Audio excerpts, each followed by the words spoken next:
Suamiku, Pria Lumpuh. Karya autor Erna Surliandari. Episode ke-7, Keadaan yang Pahit. Selamat mendengarkan. Assalamualaikum, ucap Gibran yang baru pulang dari sekolahnya. Gib, abis ini ganti langsung makan ya. Kakak siapin makan siangnya. Iya kak, habis itu siapin gerobak sama baksonya ya.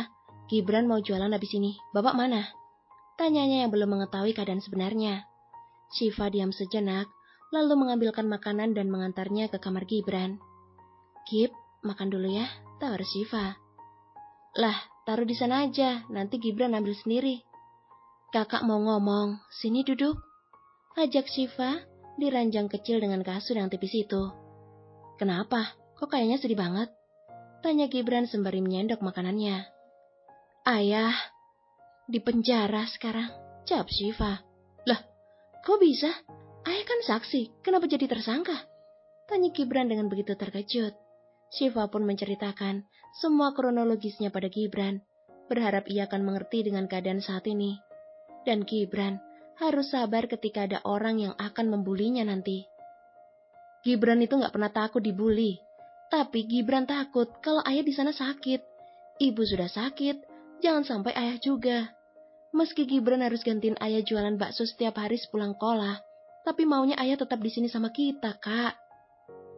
Iya, kakak tahu. Kakak juga maunya begitu, Gib. Tapi keadaan berkata lain. Kakak akan berusaha bebasin ayah, kamu tenang aja ya. Terus Gibran harus gimana sekarang? Tanya Gibran dengan menyeka air matanya. Buat ibu tenang, jangan sampai kamu kelihatan sedih, bisa? Gibran pun mengangguk, meski sebenarnya berat untuk dilakukan. Demi mengalihkan perhatian, Syifa dan Gibran pun menyiapkan dagangan mereka untuk dibawa berkeliling. Kamu bisa, nak? Tanya ibu mereka dengan lemah. Bisa dong, kan lumayan dapatnya, bisa buat bayaran sekolah. Jawab Gibran dengan senyumnya meski berat. Ya sudah, Gibran pergi dulu ya. Assalamualaikum. Ucap Gibran, mulai berjalan dengan sesekali memukuli mangkok dengan garpu yang ia pegang. Syifa menghela napas lega sejenak. Ia pun duduk sembari meluruskan kaki dan menatap pikirannya yang ruwet saat ini.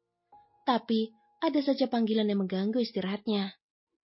Ibu Karu, kenapa lagi? Gumamnya. Halo Bu, kenapa? Fah, kamu di mana?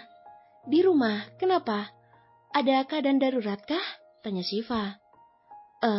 Keluarga Bagas, mereka ingin kamu merawatnya. Kamu harus datang ke sini sekarang, pinta Bu Karu. Lah, ini bukan jam dinas saya. Saya aja baru pulang, Bu, capek. Keluh Syifa. Mama itu maunya kamu, katanya hanya kamu yang paham.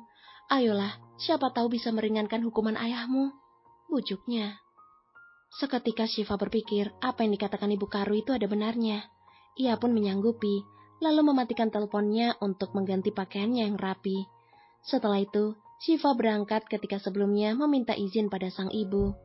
Dengan cepat, Syifa menyetir motornya, hingga akhirnya tiba di halaman parkir rumah sakit. Ia pun berlari agar sampai ke ruangan itu dan melaksanakan tugasnya. Bu, maaf telat, ucapnya pada Bu Karu. Oke, jadi tugas sore ini hampir sama dengan tugas pagi. Kamu sudah paham itu, jadi nggak perlu saya jelaskan. Doa saya menyertai kamu. Semoga ini dapat sedikit meringankan ayahmu. Ibu Karu memberi semangat pada Syifa.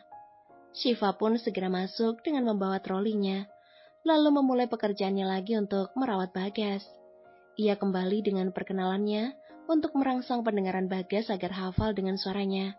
Dan lagi, Bagas kali ini menggerakkan tangannya untuk merespon Syifa. Terima kasih Pak Bagas, saya akan mulai melakukan tugas saya, ucap Syifa. Ia lalu memeriksa kembali tanda-tanda vital di tubuh Bagas, denyut nadi, pernafasan, jantung, dan tekanan darah. Dan semua ia catat tanpa cacat.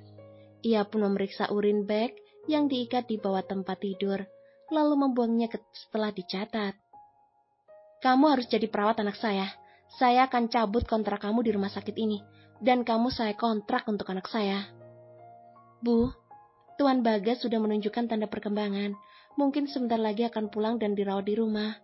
Mohon cari perawat home care pria, agar Tuan tak merasa keberatan dengan perawatnya. Saya tidak mau. Harus kamu yang merawat dia. Dia hanya mau kamu dan menolak dengan yang lain. Kalau kamu mau dengar audiobook lebih banyak dan gratis, segera download AudioTune.